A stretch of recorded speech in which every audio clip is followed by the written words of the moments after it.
Welcome to you once again. So the founder of Nyctophile Studios, Bahtiyar Ardin, is going to be with us, Dorjan Nicolo, and Bora Tanzer, music composer, is going to be with us.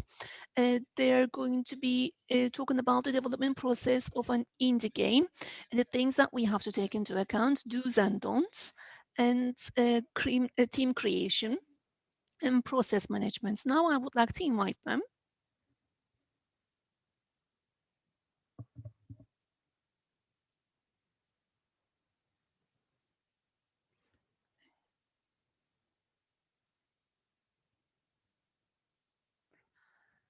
Welcome to all of you. Once you're ready, we can start.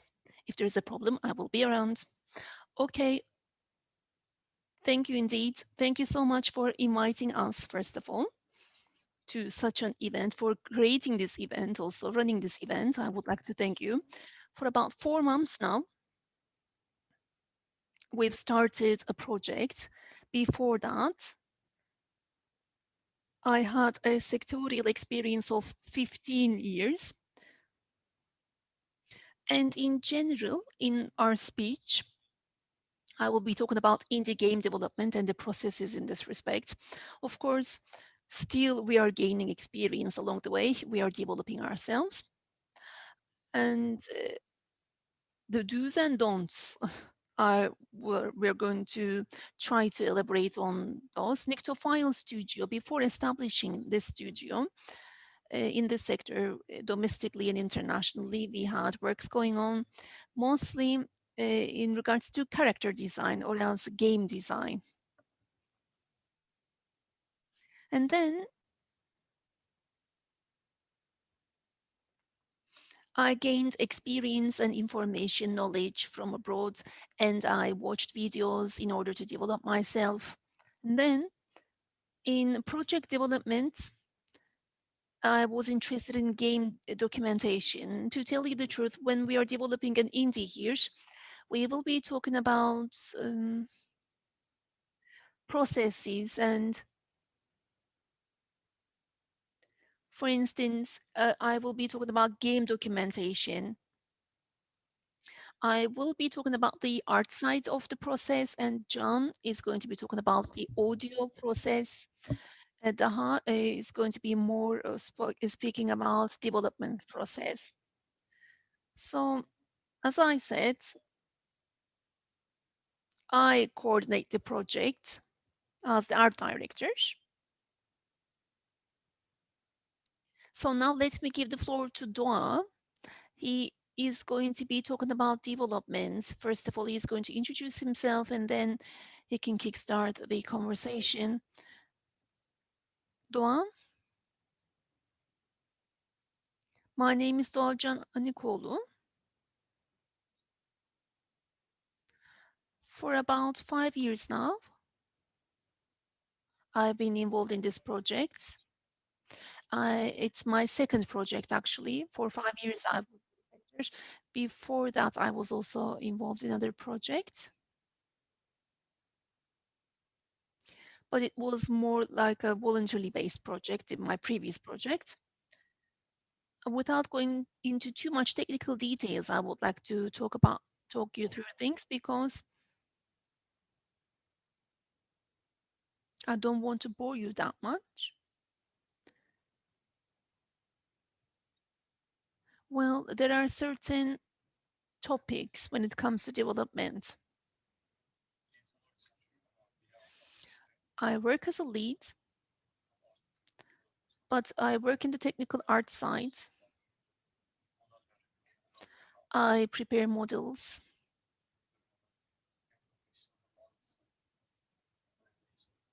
Unfortunately, there is an audio problem with the speakers.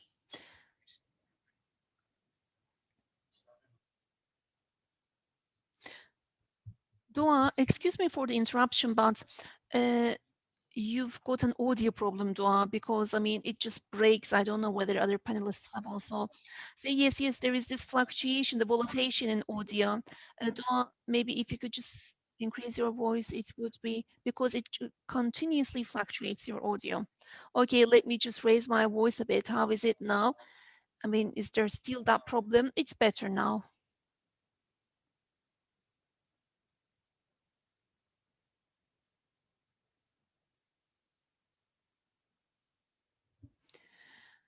Well, up till date, I had this 5 years of experience. What I realized during this process,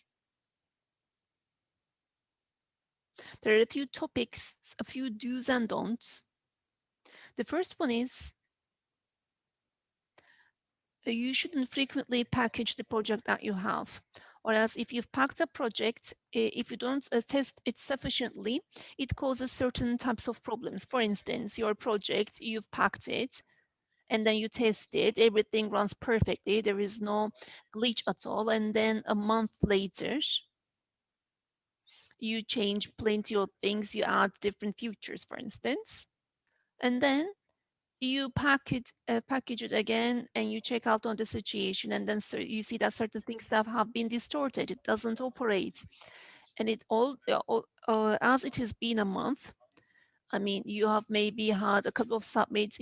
It would be impossible for you to track which one is distorted. So you have to frequently package and test the project. If not, when adding, I mean, you would have to spend more time than sparing the time to add those features in order to retrospectively keep track would be much difficult. And in Unreal, mostly the widespread problem is that through the editors, the uh, project is tested, and then people think that everything runs smoothly.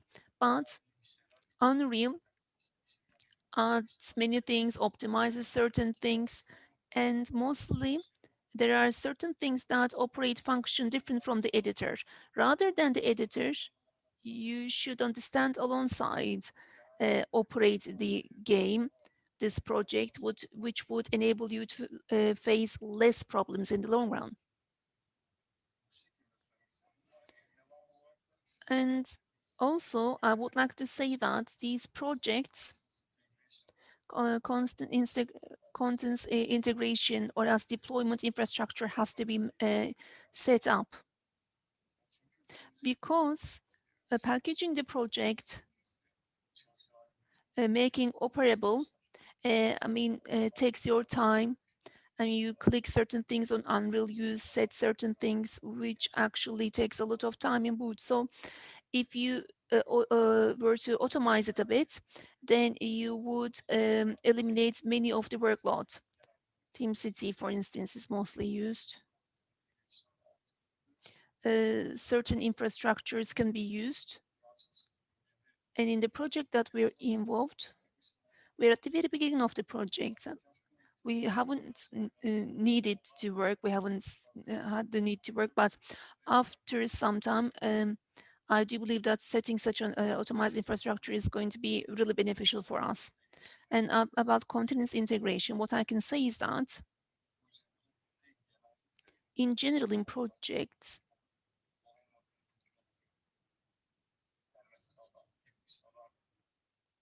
you do an indie project on your own and you don't use source cloud, but a source control, even if you work on your own, would benefit you, source control. For instance, you start working, 3, 4 days you do something, and then you see that 3 days ago, which something which is operating is not operating now. And then you maybe want to retrospectively retrieve certain things back. Because you don't have a source control, it would be impossible for you to go back. So having a source control system at the very beginning of the project, it should be set up so that you submit the project regularly, properly, and you would save on time during the development. If there is a problem, a bug, for instance, in your project, you can trace it back.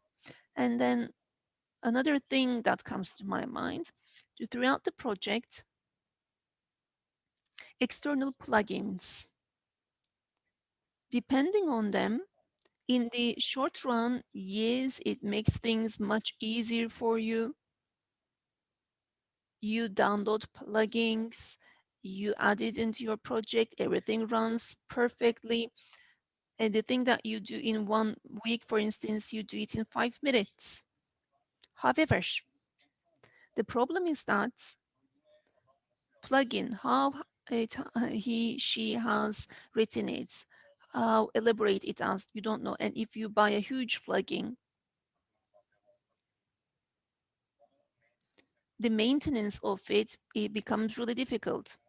And you have to read the whole code if you want to do a change.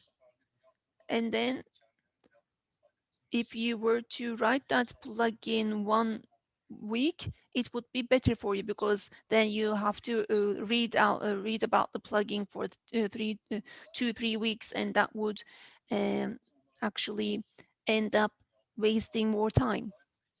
So if your team actually is capable of writing those plugins and has the capacity, you should be writing your own plugins. Yes, we've got like really brilliant plugins out in the market that we could use, but we wanted to create our own plugins which serve our needs.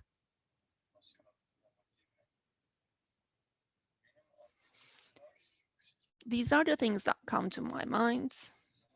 Now let me give the floor to John, and he talks us through about his own part.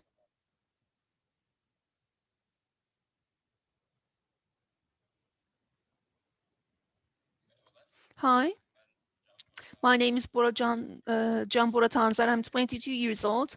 Well, currently, I am a musician who's establishing his own very career. So film music and game music creators. I would like to talk how they can improve this process, at least for the ones who are newcomers into this process. I objectively would like to share my own experiences. Uh, my musical infrastructure, my background, uh, well, I started my music career with playing the piano, and then I like awarded myself to being a composer, and then I a visual world and integrating your music is, I mean, music and visuals actually paves the way for different sentiments, different emotions. That's why I had selected this career of mine, and I had to do plenty of research as a person at the very start of his career, because movie music, game music, you cannot compose them without understanding the visual world. And in that visual world, I mean, we just dig down to it, and then we discover really hidden emotions there, and emotions that have to be composed through music. So we have to really open our eyes wide open. And in this respect, in the first place,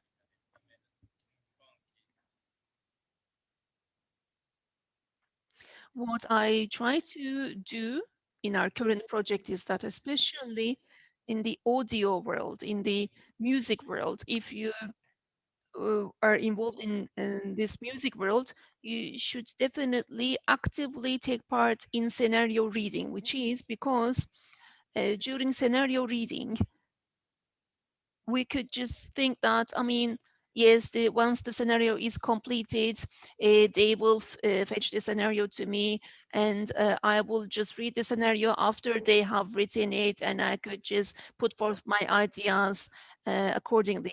Even though this is right, a musician uh, should always actively uh, share idea as in some scenarios, in some movies and games, for instance. What happens is that, for instance, there is this part in the scenario, but we sometimes feel that there is a gap there, or else in the scenario, there are certain feelings that have to be exaggerated more. That is what we feel, for instance.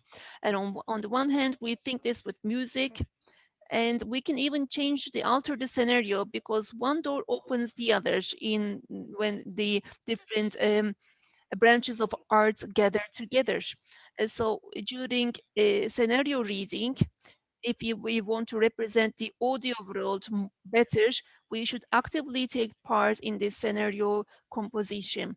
So in this project, each member of the team, we worked with them during scenario reading process, because even in the smallest part of the scenario for like 20, 25 minutes, even like based on a discourse, a sentence. Sometimes we think hours on end. And in this respect, the audio world can be better actually reflected in a musician's thought, because the characters involved in the scenario, the incidences that they face, and the integrity of the universe that we are in, we are the things that we take into account when we are trying to create this audio world. And I mean, this is the universe that we're trying to color with our compositions, music compositions. And when it comes to music, one of the things that we have to do is that, for instance, if we are a game with a storyline, like not a mobile game, but if this is a game which is based on certain storylines, and if we've got characters there, and if those characters have got different incidences, feelings that we have to represent, for instance, we have to find small light motifs for these characters. What are those light motifs? For instance, these are motifs that we can associate with certain characters. We can dedicate these themes. So let's say these are themes. If a character appears on the screen, for instance, or else if a feeling approaches that represents a character, all of these are light motifs for us. For instance, in our game, there is this male character, and this male character loses one of his loved one, for instance.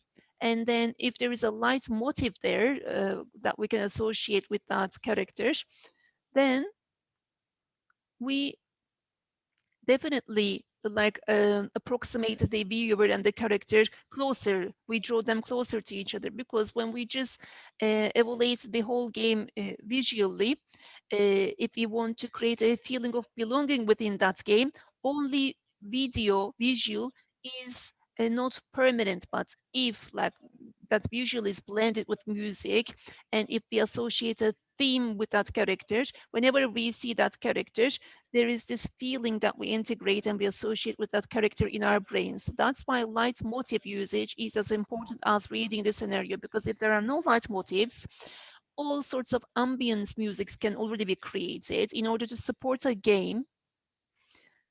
I mean, there could be really simple things that we can do as the music world, such as we could like insert many paths, for instance, which could revive the game world. But besides supporting them, we should be able to display different kinds of feelings, because both visually and acoustically, when we tackle them individually, unfortunately, they remain dull. They cannot be disintegrated from each other. So character, visual, and music should be integrated to each other in order to display the feelings that can be associated with those characters. I just want to answer the question that I have received. Bora Tanzer, if there a music that you wanted to particularly create, compose for a particular game and a movie? Yes, now that we're talking about games here, The Last of Us, definitely. I mean, whoever who would like to be involved in game music, I think that they should evaluate those uh, music tracks of The Last of Us. Just like I have mentioned, there are some leitmotifs that they have associated with the main characters.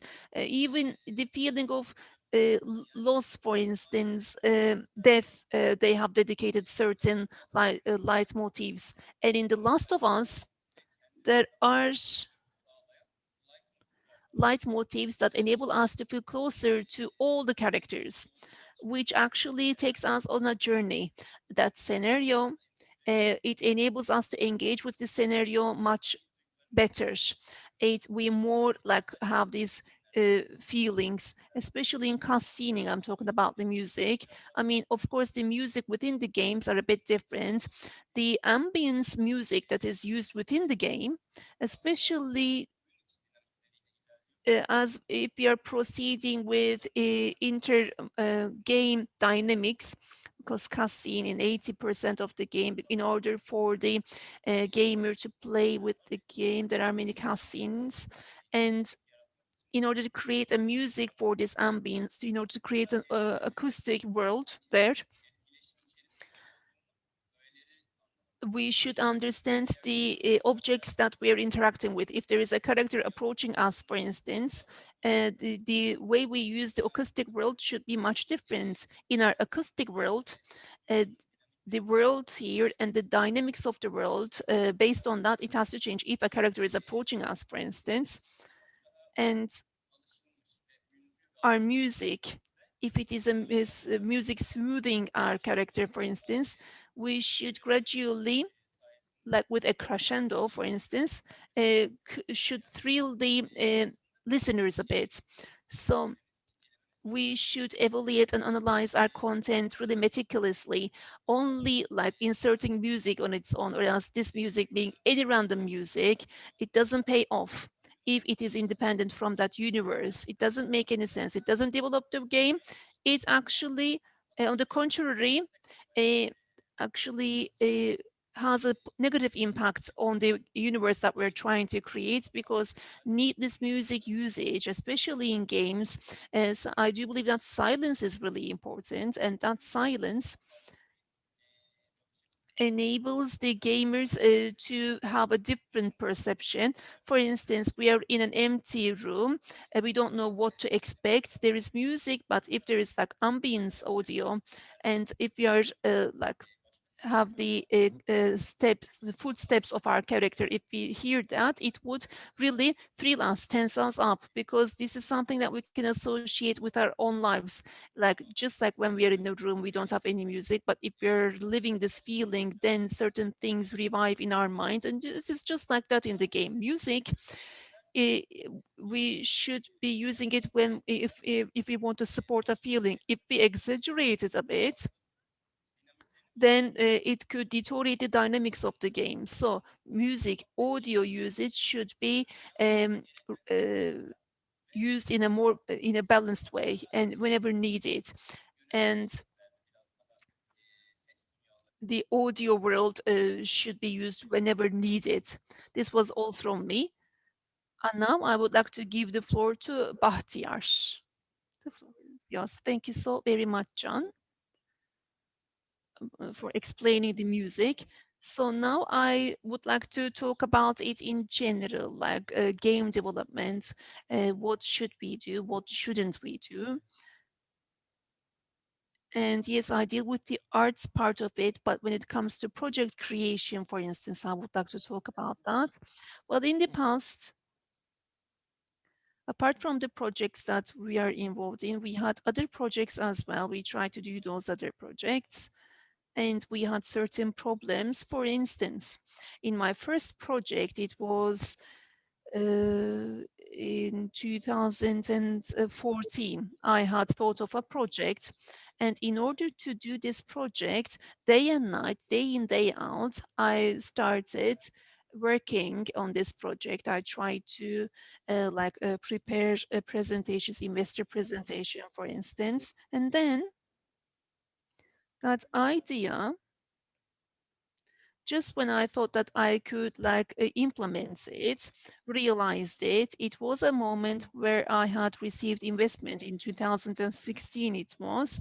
And after that, the military coup happened in Turkey and that investment was cancelled. What I realized was that um, we shouldn't develop any sentimental for any projects. Yes, we could act emotionally when it comes to the business that we are doing, the work that we are doing, but we shouldn't engage in emotions with a project, because if something happens to the project, or else if the project, for instance, doesn't become popular, it might be a project that you think would be maybe really popular, but it's not popular. Um,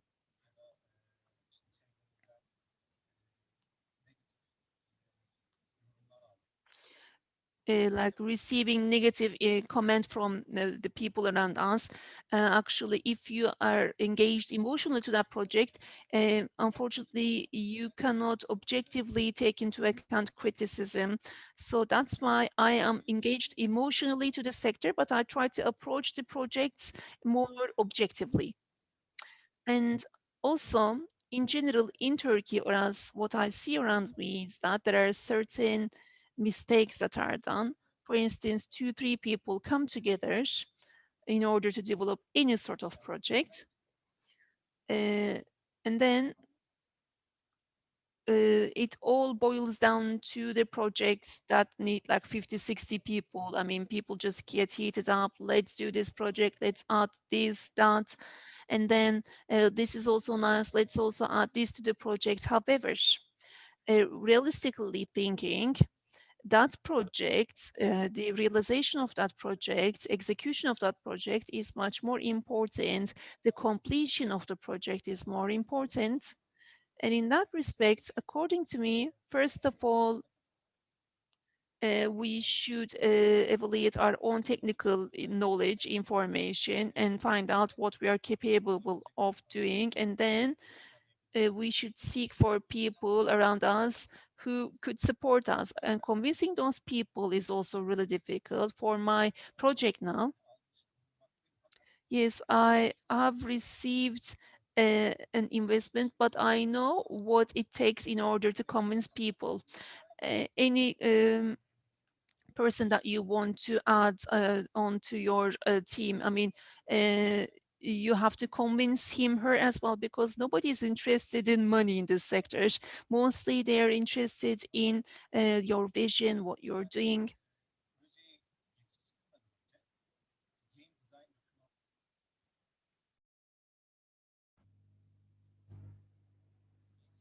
So the game design documentation has to be definitely prepared. Without preparing it, stepping into a project, I can say, will be very dangerous. For our own project, we have a time span of 12 to 13 months. Before that, we used to do it for 5 months. We used to allocate for 5 months or 6 months. But this was a mistake, and then we concentrated on more for allocation of time. Our game, for example, is a game with a story. But before stepping into the project, yes, we always come up with a story, and then we think we can change it into that or that story, this story. Even though it is not your field of expertise, you attempt to create a story for the project. Yes, of course, there is also a financial source that supports the project.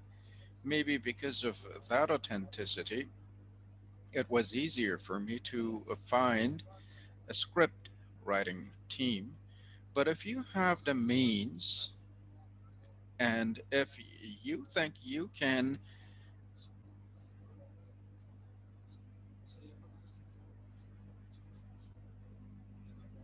contact someone who has experience in the sector and maybe someone who concentrates on story writing or script writing, you can always get support from them if you have the means, because this is very crucial, especially when preparing documentation for game design.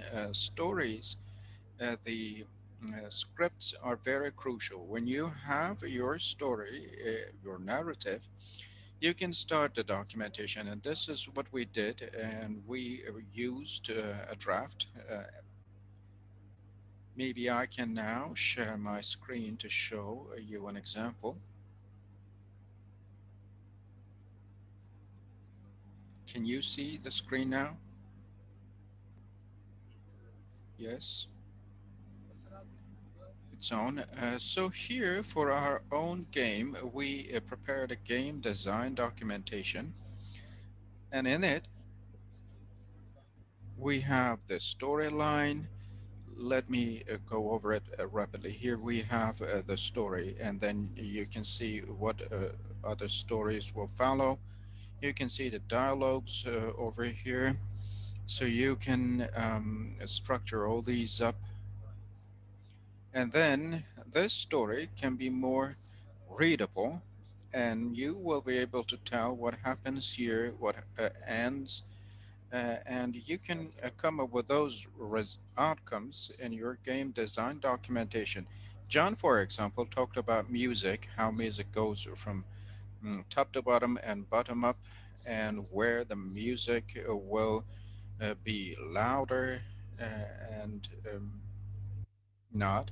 So we have the graphs also in our game design documentation for such things. Maybe this is a bit of a spoiler, but I think it's no harm to share that, because to be able to show things, and especially how important game documentation is, I really wanted to share this screen with you. Essentially, after you come up with the game design documentation, you can tell what will follow, what other things will be necessary, and you will be able to tell about the assets, intensity, and the processes related with dialogues. You can see those more clearly. Of course, there could be some shortcomings um, and mishaps. We talk about maybe 12, 13 months. Maybe we will need a couple of extra few months, but still, you can tell what you have done, what you have not, and what you can do. That's why game design documentation is crucial, and I wanted to mention that. And other than that, what I attach importance to mostly is about self improvement. The more you improve, the more uh, people will be with you. So this is related with self-development, and if you do that, you will near the project in your mind, the project you have imagined, more, and there will be a higher number of people who will side with you, who will support you along the way. It's not only that I have this investment and I can definitely pull that project off. That's not the case, because your setting, the people around you, are very important. Sometimes I also observe that some people feel enmity to one another. Of course, I'm not partial with that, but the more people you work with and improve the whole process, the better it is, in my opinion.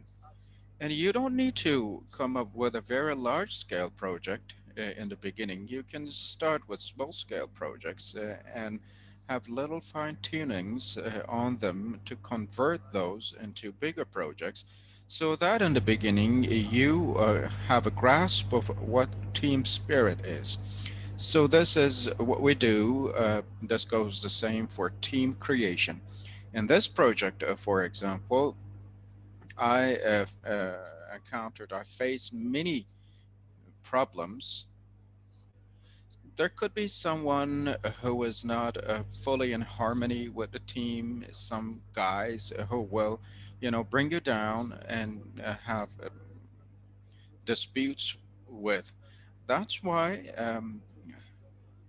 acknowledging these all can be really challenging, and that's why you need to make good decisions.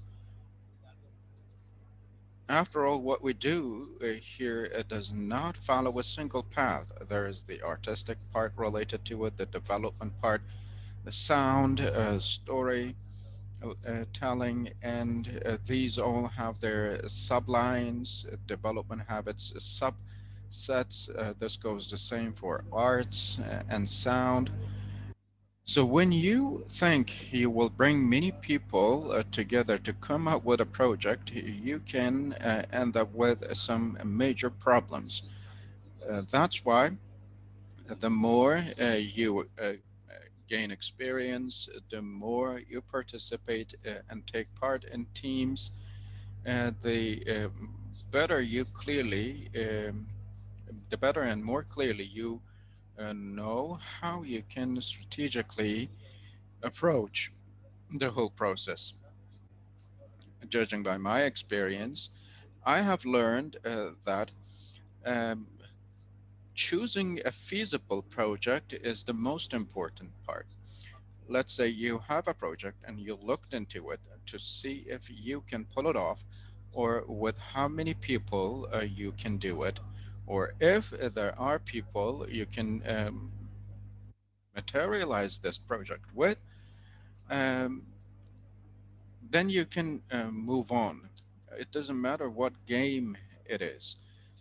So when you look around, you also should be able to tell who can use this, who can take part in this, or what other applications or programs are there that is, if you will, equal at least at the same level of what uh, you have as a project in mind.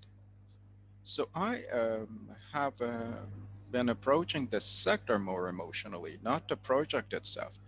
In our project, for example, I designed a character and it took 1 month for me. If I had had an emotional, a sentimental connection, a personal connection with the project, maybe uh, I wouldn't give up on it.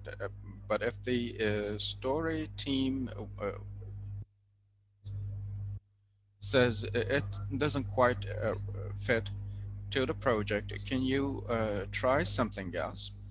Uh, I said, yes, okay, I can design something else. And it took me another month, but still working in harmony with the team bears better outcomes. This is what I realized. And that's why I have had a rather more objective perspective. And now, looking back, I can say, I wish I had done it some other way.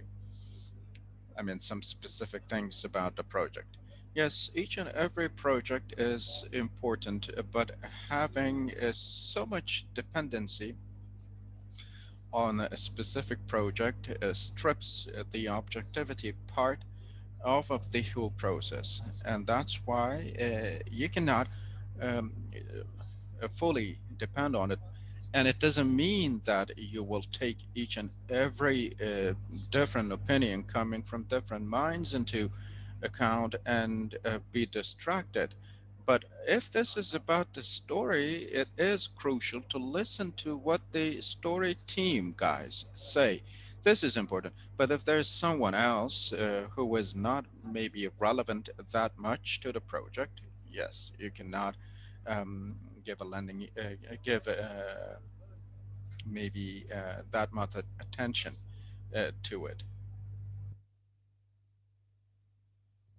So I have the screen on, but I can now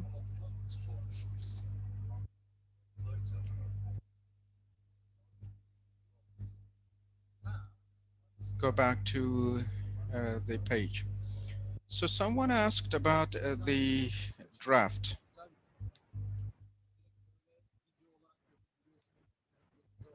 arts draft. It is a good program. You can have your mechanics, you can embed your dialogues in it, or monologues. You can tell where the monologues will work, and you can have some options as regards what to do and what not to do, so you can make good decisions by using such programs. So it doesn't matter what program, what application it is, but it is crucial to have such approaches in design documentation.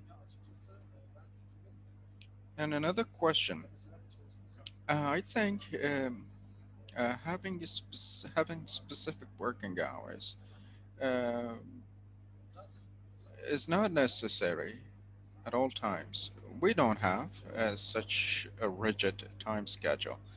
And those who are not in it because they love it, um, finally do not end up being good software developers or game developers.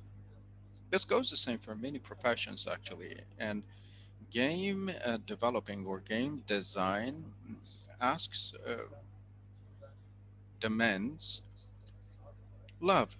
And that's why I don't push my team to start at exact hours or at that or this hour specifically. Sometimes we start working at 12 a.m., sometimes at 12 p.m., sometimes in the afternoon, sometimes all along the night, and sometimes we don't even know what time is. So that's what takes the projects further ahead. And of course, we have the pandemic ongoing currently, and most of us are at home, and we maybe feel more comfortable working from home. When the pandemic is over, I don't know how it will be. Maybe we will have a clear time schedule. But still, when it comes to working hours, I can say, generally speaking, I do not prefer pushing the team for some specific working hours in a day. There's another question. Are the team members generally freelancers or project based people, outsourced, or full time people? Well, I can say that there are people who only work when it is needed. For example, with Doa, we almost every day have discussions, and Doa talked about source control. We use perfos, and in that you can tell who did what, who added what. You can track them down. That's why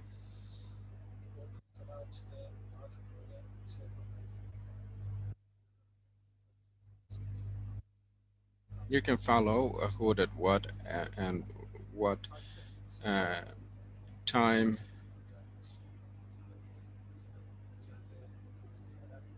and then you can relatedly update and see all the updates about the project. So there's some who use this comfort and who hang out, let's say, a bit far-fetched from the project. Yes, you cannot find the right person all the time. Yes, maybe there's a software developer and you trust in him, and then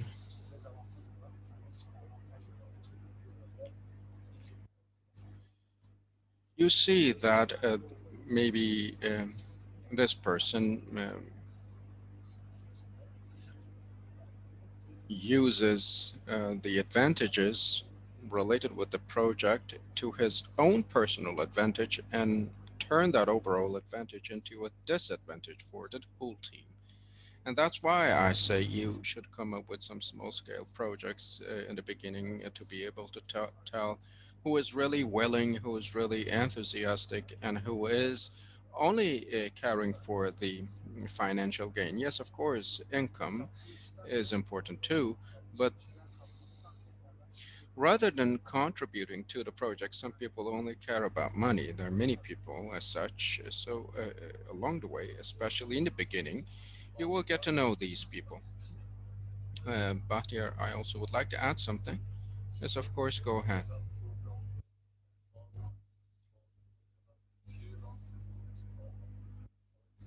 Sometimes the programming teams fall into the pits of maybe recruiting some software as software developers.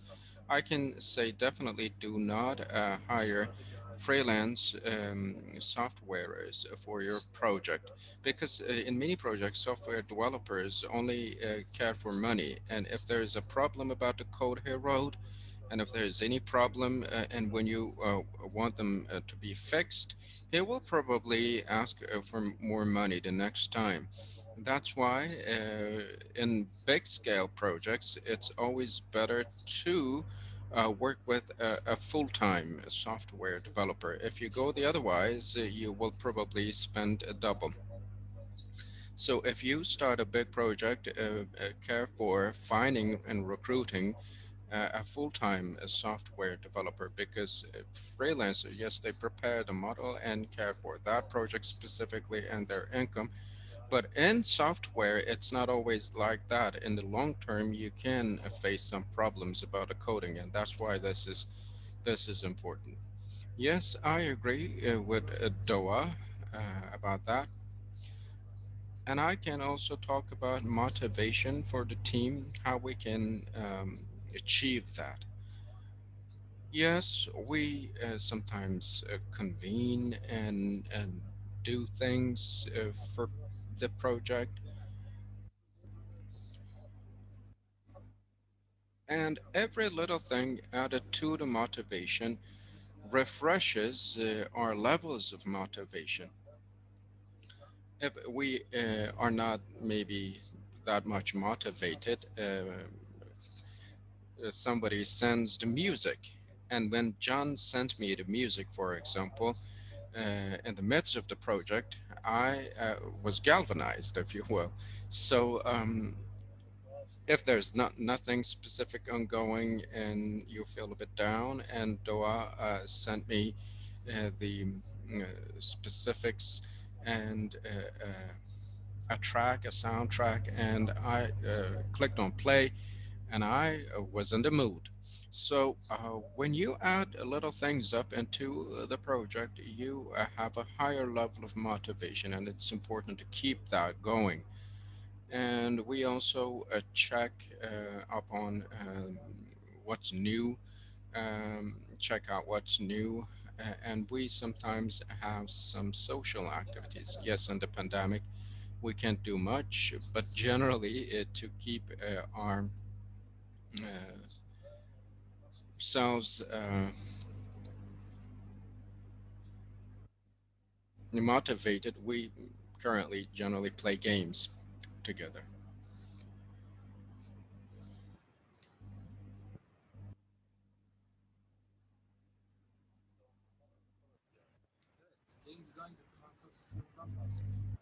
So there's another question about if we lose the motivation, how should we act? I can say if you are an inexperienced team, you can try to figure out what your shortcomings are. In your game design documentation, you can spot those. If necessary, you can work on the game design documentation for 2 3 months, and that documentation can save you an extra year maybe, because this project can even last for 5 years because it's very open-ended, and there's no limit to the developing process. You can add this or that or another sound, or maybe this version, that version. That's why the level designer, for example, our level designer has an architecture background, and we made the design of the environment of the game really stand tall and sound. We added that garden and maybe another room and enlarged the space. So you should have some plans and follow a direction. Not everything, of course, can be open-ended. And this way you can have some estimates for your financial costs and labor force. You can also consult with other people around you. I do it. We finished, for example, our game design documentation, and I sat with someone who knows about game design documentation and asked him for his opinions. So it's to put some efforts into it and clarify. Sometimes we grow impatient and want to start immediately, but that will indeed disconnect us from the game design documentation process. I talked a lot about game design documentation because this is what I observed in this process. It is the most crucial thing for game designing, game developing. This is one of the initial things you have to do in the beginning of the project, at the inception of it. Maybe you cannot finish the whole documentation. Maybe you will finish the 50% of it, and you will share or show what you have at hand with some other people and have ideas, and then you can go with the flow. But at least you have to start doing it in the very beginning. All right, thank you very much. We're out of time, and I guess you answered all the questions, and there's no other question. Thank you again for your participation, for all you shared with us. Um, our pleasure. Thank you very much for having invited us. If you have any further questions, you can always contact me or any team member here. Other than that, I would like to thank you all very much again. Thank you. See you. Bye bye.